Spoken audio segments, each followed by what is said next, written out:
Bonjour à tous, je suis Arnaud Magnien, je suis le dirigeant fondateur de Daiteo. Depuis 5 ans, on accompagne les industriels dans la gestion et la diffusion de leurs données produits. Et aujourd'hui, on va voir ensemble les différents niveaux de maturité qu'on a pu découvrir en travaillant avec différents types d'industriels, de 1 à 5, qui correspondent globalement à la maturité, à l'expertise que chaque organisation peut avoir sur sa gestion interne de la donnée. Et sur chacun de ces niveaux, l'objectif, c'est d'essayer de définir quelles sont les prochaines actions si vous vous retrouvez sur un niveau en particulier, quelles sont les prochaines actions que vous pouvez mener au sein de l'organisation pour améliorer les choses et rendre votre équipe plus productive. Alors le premier niveau, le plus bas en termes d'organisation de la donnée, ce qu'on a appelé débutant opérationnel, c'est vraiment quand la donnée est dispersée. Le mot d'ordre, c'est la dispersion, il y a des données partout, personne ne sait exactement où est-ce qu'elle est, qui s'en occupe, sur quel outil elle est gérée. Vous allez avoir une partie de la donnée qui va être en général gérée sur l'ERP, toutes les données qui permettent de définir les produits et de gérer toute la transaction, notamment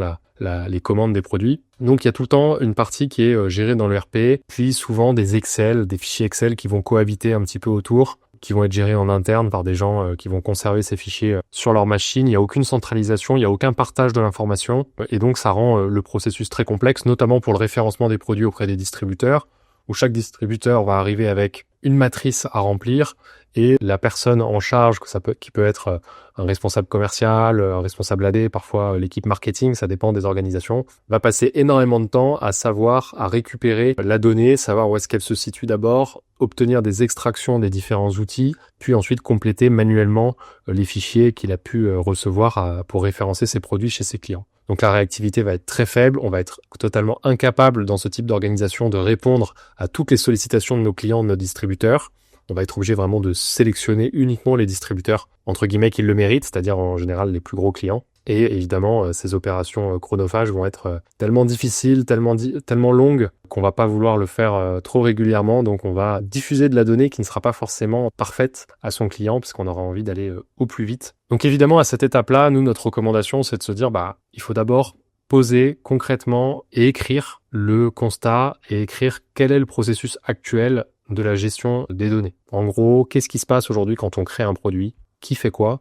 Dans quel outil on renseigne de l'information? Qui est responsable de quoi? Essayez vraiment de décrire très clairement ce qu'il se passe actuellement dans l'entreprise, cartographier toutes les sources de données qui peuvent exister, fichiers Excel existants, où sont stockés les médias, quel type de données l'ERP est en mesure de nous fournir. C'est vraiment une première étape d'audit finalement, de cartographie pour être sûr de bien comprendre à quel niveau de l'entreprise on peut retrouver des informations. À ce stade, il peut être utile, en termes de gouvernance, en termes de management, de nommer une personne qui sera responsable pour constituer un premier fichier, une première base de données, on va dire, uniforme et centralisée, qui peut prendre la forme d'un fichier Excel dans un premier temps, pour vraiment déjà centraliser toutes les données dans un seul et même outil. Même si c'est un fichier Excel, c'est imparfait, mais ça permet de démarrer quelque part. Donc c'est une première étape d'avoir un responsable et une source de données unique que l'on va constituer. On passe ensuite au niveau 2, cartographe des données. À ce stade, l'entreprise, elle a des données qui sont centralisées sur un fichier Excel qu'on peut appeler matrice centrale en fonction des entreprises. Et ce fichier Excel, il est maintenu par une seule et même personne. On a à ce moment-là, en général, également un début de centralisation au niveau de tout ce qui est ressources documentaires, donc tous les médias, tous les fichiers, les photos, les vidéos qui sont rattachés au produit. Ils peuvent être renseignés sur un serveur, ils peuvent être renseignés sur un Drive, un Teams. On sait qu'il y a un endroit sur lequel on retrouve l'ensemble des documents attachés au produit. Et ici, quand on a un distributeur, un client qui nous demande de la donnée, on va être en mesure d'aller piocher dans ce fichier central de l'information, mais ça va encore nécessiter beaucoup d'allers-retours, beaucoup de copier-coller pour être en mesure de récupérer la donnée et de vraiment l'intégrer correctement dans les formats qui sont demandés.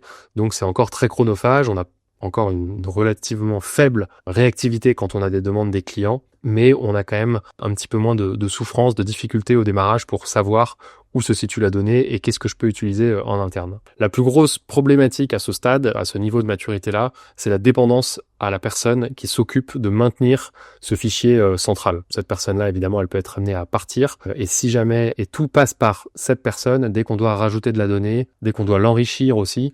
Donc c'est vraiment énormément de temps qui est consacré par cette personne sur ce sujet en particulier. Ça peut être un master data manager ou ce genre de poste, mais c'est vraiment le principal problème, c'est cette dépendance et le fait que les autres ne profitent pas complètement finalement de tout le travail qui est effectué par cette personne. À ce stade, l'enjeu, ça va être de savoir comment on peut mutualiser, comment on peut faire en sorte que cette base de données produit, elle soit exploitée et enrichie par toutes les parties prenantes de l'entreprise.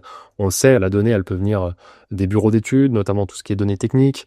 Elle peut venir des équipes marketing, bien sûr, pour toutes les informations médias, argumentaires, etc. Il peut y avoir aussi toute la partie réglementaire qui vient rajouter des informations et toute la partie tarifaire qui, elle, en général, est pilotée par les équipes commerciales.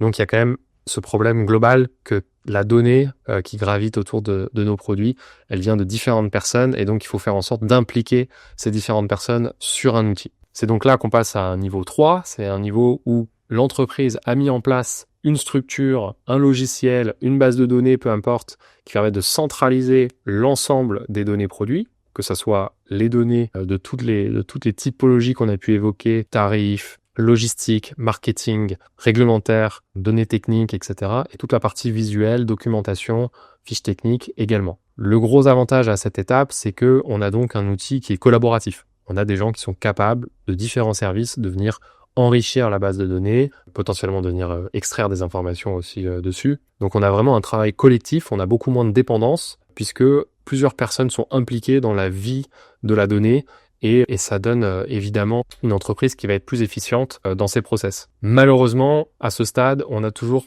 beaucoup de difficultés à répondre à toutes les demandes de fichiers qui peuvent être des fichiers de référencement, des tarifs, des appels d'offres, toutes les créations de documents pour la distribution, puisque même si on a un outil, on n'a pas forcément directement la capacité d'obtenir les fichiers dans le format qui est attendu. Donc c'est là la principale difficulté, c'est qu'il faut toujours transformer la donnée que l'on a dans les formats qui sont demandés par les clients. Et c'est ça qui reste très chronophage. Alors même si on n'a plus de questions sur où se situe la donnée, on sait qu'on a une donnée qui va être de bonne qualité puisqu'on a plusieurs personnes qui vont interagir pour enrichir ces données, on a toujours des difficultés pour la diffuser vers les clients. L'autre problématique que l'on peut avoir au niveau 3, c'est la dépendance qu'on peut avoir avec l'équipe IT. Il est assez courant dans beaucoup d'organisations qu'on a pu découvrir que cet outil central qui récupère toute la donnée, des scripts qui soient développés à la volée pour extraire les données dans un certain format. La difficulté, c'est évidemment que ça dépend des ressources internes, en termes d'IT. Donc il faut des personnes, du temps et la connaissance aussi interne pour justement développer ces fameux scripts, ces fameux algorithmes. La difficulté, évidemment, c'est que parfois les équipes métiers, elles vont être confrontées à des besoins de réactivité, elles vont avoir besoin d'aller beaucoup plus vite pour générer certains fichiers qui vont évoluer, par exemple le FAT10 qui passe d'une version 2 à une version 3.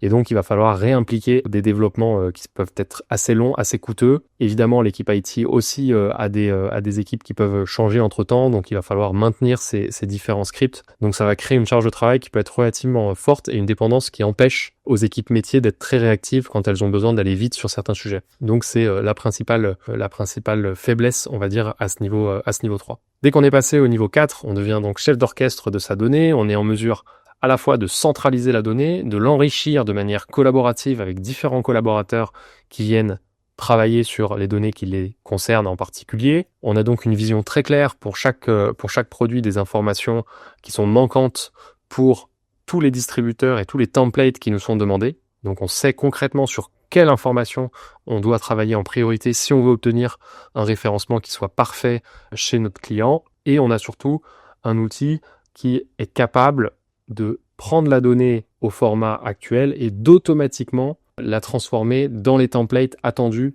par les distributeurs. Et un outil qui vous permet qui permet aux équipes métiers, les commerciaux, les ADV, les équipes marketing, peu importe, tous ceux qui ont besoin de diffuser de la donnée aux clients, qui puissent le faire de manière totalement autonome, sans avoir de dépendance à l'équipe IT, peuvent récupérer la donnée et surtout automatiquement la transformer dans le format qui est attendu par le client. Et ça, c'est à ce moment-là qu'on a vraiment une réactivité qui va augmenter très fortement.